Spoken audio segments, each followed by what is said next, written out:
Happy father's டே. முதல்ல கை கொடுப்பா. உன் புள்ளி என்ன நினைச்சும்பா, அவன் மனசுல உனக்கு நல்லா கோட்டை கட்டி வச்சுக்கிறான்பா. கோட்டை கட்டி வச்சுக்கிறானா? என்ன கோட்டை கட்டி வச்சுக்கிறான்? இன்ஸ்டாகிராம் ஓபன் பண்ணி பாருப்பா. எங்க அப்பா தான் கடவுள், எங்க அப்பா தான் உலகன்ற இந்த மாதிரி பிள்ளை யாருப்பா கிடைக்கும்? 10 ரூபா கொடுத்து பரி பயணம் சொன்னா அவங்க அம்மா கிட்ட 10 முறை கேட்டுட்டு தான் போவான். அவன் எனக்கு கோட்டை கட்டி வச்சுக்கிறானா? இதை சொல்றதுக்கு அங்கிருந்து வண்டி எடுத்துன்னு வந்துட்டேன். போடா வேலையை பார்த்துக்கணும் ப்ரோ, ஒரு அளவுக்கு தான் ப்ரோ. எல்லாமே சும்மாலாம் நோண்ட கூடாது.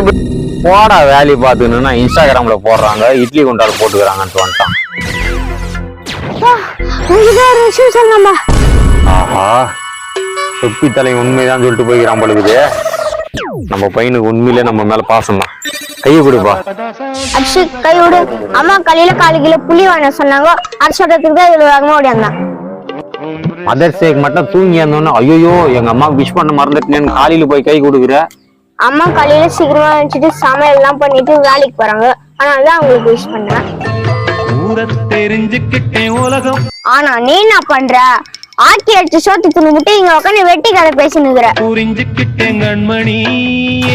நம்ம என்ன கேட்டவன ஃபாதர்ஸ் டேக்கு விஷ் பண்றான்னு கேட்டது ஒரு குத்தமா? நமக்கு நாமே விஷ் பண்ணிக்கணும். ஹாப்பி ஃபாதர்ஸ் டே. டிப்ரெஷன்